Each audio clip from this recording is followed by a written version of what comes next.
Hello tout le monde, c'est Colépi, j'espère que vous allez bien. Je suis super content de vous retrouver pour la deuxième vidéo de la chaîne YouTube. Il y a eu beaucoup de retours sur la première vidéo, beaucoup de retours positifs, donc pour ça je vous remercie, ça fait vraiment plaisir quand on se lance sur un nouveau média comme ça, de voir qu'il y a des gens qui nous suivent, donc vraiment merci pour ça. On va profiter aujourd'hui de la fin du premier semestre 2023 pour un petit peu récapituler ce qui s'est passé dans cette première partie d'année. Donc on parlera d'abord de politique monétaire, ensuite on passera à qu'est-ce qui s'est passé niveau equities, niveau actions, qu'est-ce qui a été intéressant, quels ont été les grands thèmes de l'année 2023 pour le moment, et on finira par regarder un petit peu du côté des attentes pour le second trimestre de l'année 2023. Avant de commencer la vidéo, je vous invite à rejoindre la newsletter The Macronomist, c'est ici que vous trouverez l'essentiel de mon travail. Donc il y a plus de 50 articles disponibles qui couvrent pas mal de thématiques. Très récemment, on a parlé des options à très court terme et leurs impacts sur les marchés, et aussi la série Comment profiter d'un crash où on étudie un petit peu quels facteurs ont été les plus importants lors des précédentes crises. Et ensuite, mes réseaux, donc à savoir mon Twitter, @colepibtc, et le Instagram The Macronomist avec un tiré du bas. Je vous mets tous les liens en description, donc si ça vous intéresse, n'hésitez pas. On va pouvoir commencer la première partie concernant les politiques monétaires. On va commencer par le graphique des balances combinées des différents banquiers centraux, à savoir la Banque fédérale américaine, la Banque centrale européenne, la Banque centrale anglaise et la Banque centrale du Japon. Toute l'année 2022, les banquiers centraux se sont mis en tête d'endiguer l'inflation, et pour ça, ils ont dû réduire leur bilan et augmenter les taux. On peut voir durant toute l'année 2022, donc qu'on voit ici, que le bilan a bien été réduit, puis fin 2022, on a eu une première tension, je ne sais pas si vous vous rappelez ou si vous avez suivi, mais on a eu quelques tensions sur les obligations anglaises qui avaient forcé la Banque centrale anglaise à intervenir. À partir de là, les bilans des banquiers centraux ont stagné, alors qu'ils étaient censés continuer de descendre pour endiguer l'inflation. Puis en mars, on a eu évidemment l'épisode Silicon Valley Bank et First Republic qui ont fait faillite. Les bilans des banquiers centraux ont stagné durant l'année 2023. Malgré tout, on peut dire que pour le moment, le combat contre l'inflation a fonctionné, donc on peut voir ici les taux de la Fed contre l'inflation, et la remontée des taux extrêmement agressive a eu son effet pour le moment. Comme on l'avait déjà vu ensemble, plus dur du combat se situera entre les 3 et les 2%, et pourtant les intervenants continuent de pricer que l'inflation va continuer de s'effondrer, donc on peut voir ici les prévisions d'inflation de la part du marché via les contrats swaps en bleu ciel, et en orange on a les estimations des économistes de Goldman Sachs, et on peut voir que les intervenants des marchés s'attendent à une baisse de l'inflation toujours plus rapide. On a eu vraiment une poussée des inflationnistes durant la période 2022, et il faudra vraiment être attentif maintenant sur le fait qu'on va pouvoir rapidement atteindre les 2%, donc pour le moment on est à 4%, mais vraiment le plus dur du chemin se situe devant nous. Olivier Blanchard, ex-économiste en chef pour le Fonds monétaire international, quant à lui, appelle à remonter l'objectif d'inflation à 3%. Donc, on avait déjà discuté au cours de plusieurs articles que l'objectif des 2% allait être extrêmement douloureux pour l'économie, notamment en termes d'emploi. Et encore une fois, aux États-Unis, les présidentielles se préparent, ça va se passer en 2024. Si les États-Unis veulent vraiment redescendre l'inflation à l'objectif des 2%, alors le chômage explosera juste en amont des élections, ce qui fera pas une très bonne presse pour l'électorat de Joe Biden. Et pour terminer, le marché monétaire continue de séduire les intervenants, donc le marché monétaire, ça inclut notamment les obligations d'État. Les obligations d'État rémunèrent très bien actuellement, et c'est pour ça que de plus en plus les intervenants vont profiter de ce rendement de 4 à 5% sur les obligations américaines, avec comme seule contrepartie l'État américain. Donc c'est-à-dire que pour perdre votre argent, il faudrait que l'État américain fasse défaut, ce qui est quand même relativement peu probable. On va pouvoir poursuivre cette vidéo en discutant maintenant des actions et des indices, et on va commencer par rappeler que l'année 2022, elle fut particulièrement difficile pour le marché action. Donc le graphique sur votre gauche, on peut voir le SPX durant l'année 2022, on peut voir que la performance a été de moins 20%, ce qui est une année extrêmement difficile pour le SPX. En plus de ça, on a eu aussi des tensions sur le marché obligataire britannique, ce qui fait que les intervenants ont débuté l'année 2023 avec un pessimisme assez avancé, et surtout en étant très légèrement positionnés. Comme on peut le voir ici, toute l'année 2022, les intervenants ont été très faiblement positionnés, et c'est seulement maintenant en avril-mai 2023 qu'ils commencent à se repositionner lourdement sur les marchés actions. Ce faible positionnement et ce pessimisme, il y a eu aussi beaucoup de shorts qui se sont empilés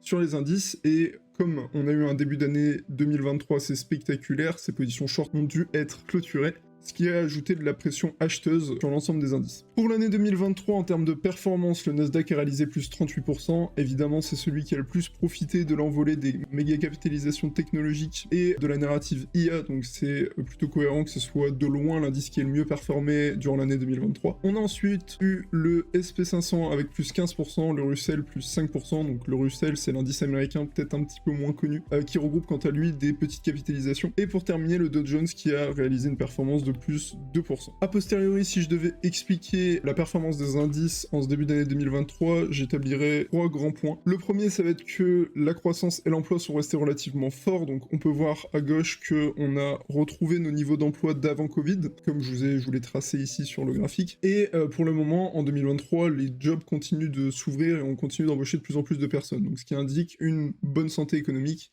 Et de même, la croissance est restée relativement résiliente. Ensuite, l'inflation, donc comme on en a discuté sur la partie précédente, l'inflation elle a fortement baissé et même les logements ont commencé à faiblir en prix. Évidemment, ça augmente le pouvoir d'achat réel des consommateurs. Le niveau de concentration actuel est au-dessus de son 99e percentile à travers les 3 dernières décennies. Et on peut voir sur ce tableau que les 10 plus grandes capitalisations ont contribué à 9,4% dans le retour du SP500. Et que à elles seules, elles représentent 53% de l'indice, donc ce qui est absolument énorme. Ajoutons à cela la narrative IA qui a permis à ces actions d'extrêmement bien performer, et on a un beau cocktail pour pouvoir faire une performance historique sur les indices actions. On va désormais regarder un petit peu qu'est-ce qui a performé durant l'année 2022 versus durant l'année 2023. Donc sur l'axe horizontal, on va avoir la performance durant l'année 2022, et sur l'axe vertical, on va avoir la performance durant l'année 2023. On peut voir dans un premier temps que les actions sensibles aux commodities, donc aux matières premières, ont extrêmement bien performé en 2022 et ont extrêmement mal performé en 2023. Donc comme on peut voir, elles ont réalisé une performance d'environ moins 5% sur l'année 2023, et en 2022 c'était elles les stars étant donné qu'elles ont réalisé la performance de plus 25%. Autre élément intéressant de ce graphique, les entreprises de la tech qui ne sont pas rentables, donc on peut le voir ici, ont été parmi les entreprises, enfin même les entreprises qui ont le plus mal performé durant toute l'année 2022, donc elles ont réalisé une performance d'environ moins 60, moins 63%, et en 2023, elles ont réalisé une performance de environ plus 32, 33%. Qu'est-ce qui peut expliquer cela? Assez simplement, durant l'année 2022, les liquidités ont été restreintes, les bilans des banquiers centraux dégonflés, et par conséquent, quel est le premier réflexe des investisseurs dans ce cas-là? C'est d'avoir des entreprises rentables. Durant toute l'année 2022, je reviens sur le graphique des banquiers centraux, on a pu voir que la liquidité s'est asséchée, et depuis la fin d'année 2022, début d'année 2023, la liquidité a stagné. Le bilan des banquiers centraux a stagné. Comme il y a eu un petit peu plus de liquidités disponibles, les intervenants se sont placés de nouveau sur les entreprises non rentables de la tech qui ont réalisé une très bonne performance sur l'année 2023. Autre différence notable entre l'année 2022 et l'année 2023, ça va être les mêmes YOLO stocks que les intervenants particuliers adorés durant l'année 2021. On a eu notamment GameStop que le forum Wall Street Bet s'était amusé à faire exploser, ce qui avait coûté une fortune au hedge fund qui avait parié à la baisse de l'action. Et pour terminer, concernant ce graphique, on va pouvoir parler des 2 éléments les plus importants finalement de l'année 2023, ça va être les entreprises qui ont profité du boom de l'intelligence artificielle et également les entreprises, les méga capitalisations technologiques. Donc finalement, ces 2 éléments sont assez liés parce que les grandes entreprises du monde de la tech les plus capitalisées sont plus ou moins liées à l'intelligence artificielle. C'est intéressant de remarquer que c'est surtout les fortes capitalisations qui vont intéresser les investisseurs. Les intervenants préfèrent s'exposer à des actions extrêmement capitalisées que des plus faibles ou moyennes capitalisations. Le panier d'actions du SP500 qui sont liées à l'IA commence à marquer une résistance donc ici, et ça corrèle assez bien avec le nombre de recherches pour ChatGPT sur Google. Donc vous voyez que on a eu vraiment ce boom qui a débuté à la fin de l'année 2022 ici, et qui a duré jusqu'à la moitié, jusqu'à mars-avril. C'est ici qu'il y a eu le plus de hype autour des actions liées à l'intelligence artificielle, et on peut s'attendre désormais à ce que ça se calme un peu. Parlons un petit peu maintenant des performances sectorielles. On va avoir dans les plus performantes la communication et la technologie, ainsi que la consommation discrétionnaire. Tout le reste des secteurs que vous pouvez trouver ici, et leur nom ici, sont très nettement en sous-performance, et en fait ça semble être une photographie négative de l'année 2022, à savoir que l'énergie était vraiment sur le devant de la scène durant l'année précédente, précédente, et elle se retrouve désormais dans les pires valeurs à détenir durant ce premier semestre de l'année 2023. Les valeurs financières ont aussi souffert des récentes déboires bancaires, donc SVB, First Republic, c'est des secteurs qui sont évités pour le moment. La santé, qui est un secteur réputé pour être relativement défensif, a également bien subi cette année 2023 avec une performance de moins 2,37%. Et pour terminer, l'industrie et le matériel qui ont une performance bien inférieure à ce qui s'était passé en 2022. Si je devais conclure vis-à-vis de ce graphique, je dirais assez simplement que c'est vraiment la photographie négative parfaite de l'année 2022. Durant l'année 2022, c'est l'énergie qui surperformait et la technologie qui sous-performait, et on a ici absolument tout l'inverse. Ce qui fait que malgré les performances assez hallucinantes du SP500 et du Nasdaq en ce début d'année, la majorité des secteurs sont en dessous de la médiane au niveau du ratio cours-bénéfice. On peut voir que la plus grande décote a été faite du côté du secteur de l'énergie, donc vous voyez le diamant c'est ce qui représente le dernier relevé, et la barre grise c'est la médiane. On peut voir que l'énergie c'est vraiment le secteur qui a le plus subi cette année 2023, il avait surperformé durant toute l'année 2022. Les valeurs liées à l'immobilier bénéficient aussi d'une grosse prime, donc on peut voir la médiane ici et le dernier relevé ici. Pour le coup en immobilier c'est cohérent étant donné que la hausse des taux pèse lourdement sur ce secteur. Le secteur de la santé bénéficie aussi d'une plus petite prime, c'est un secteur assez intéressant étant donné qu'il est réputé pour être particulièrement défensif et avec un fort pouvoir de fixation des prix, ce qui sera probablement très important durant la seconde partie de l'année 2023. Pour conclure cette vidéo, on va discuter un petit peu des attentes pour le deuxième trimestre. Dans un premier temps, l'indice des prix à la production est baissier, donc ça peut indiquer un risque au niveau de la compression des marges. Ce premier élément, il pourrait peser lourdement sur toutes les entreprises qui n'ont pas un fort pouvoir de fixation des prix. Cette compression des marges, elle peut nettement peser notamment sur les entreprises de vente au détail, donc sur les supermarchés, assez simplement parce que, en l'occurrence, les supermarchés, il y a une concurrence extrêmement importante et de plus, on peut facilement comparer les prix, donc ce qui fait que les supermarchés ont un très faible pouvoir de fixation des prix. Les levées de fonds par les venture capital continuent à se faire de plus en plus rares après une année 2021 vraiment exceptionnelle. Donc ça s'explique par le fait que, encore une fois, la hausse des taux inquiète les investisseurs.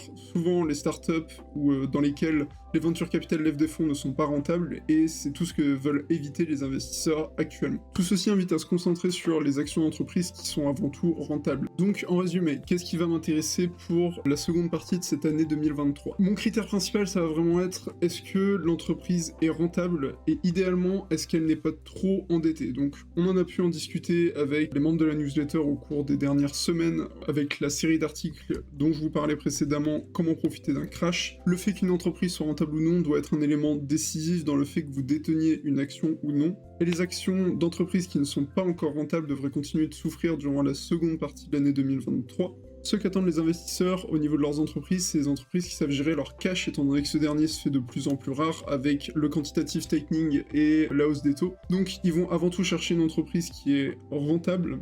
Étant donné que l'indice des prix à la production faiblit, on veut également des entreprises qui ont un fort pouvoir de fixation des prix, donc c'est pour ça que typiquement Apple continue d'être une entreprise très plébiscitée malgré la période actuelle. Ça c'est simplement parce que c'est une des entreprises technologiques qui a un des plus forts pouvoirs de fixation des prix. C'est la même idée pour LVMH qui a aussi très bien performé. De manière générale, le secteur du luxe a un pouvoir de fixation des prix assez élevé et c'est pour ça que c'est un secteur qui reste plébiscité par les investisseurs durant cette première partie de l'année 2023. À titre personnel, donc pas un conseil en investissement évidemment, j'avoue que le secteur de l'énergie, donc qui bénéficie d'une prime assez lourde comme on a pu le voir ici, m'intéresse particulièrement dans l'optique où l'Europe n'a toujours pas de solution pour essayer de tirer les prix vers le bas au niveau du gaz. Donc auparavant on profitait du gaz russe qui était relativement bon marché, mais maintenant ça sera plus le cas. Et les entreprises américaines liées à l'énergie devraient bénéficier d'une petite prime à mon sens durant l'hiver européen, donc durant la seconde partie de l'année 2023. Donc c'est un secteur sur lequel je vais me pencher plus en détail. Voilà pour la vidéo du jour, j'espère qu'elle vous aura plu. Je vous invite encore une fois à aller checker un petit coup mon travail sur The Macronomist, donc vous trouverez les liens en description, et je vous invite aussi à me suivre sur les réseaux, que ce soit Twitter ou Instagram. Et sur ces bonnes paroles, je vous souhaite une très bonne semaine.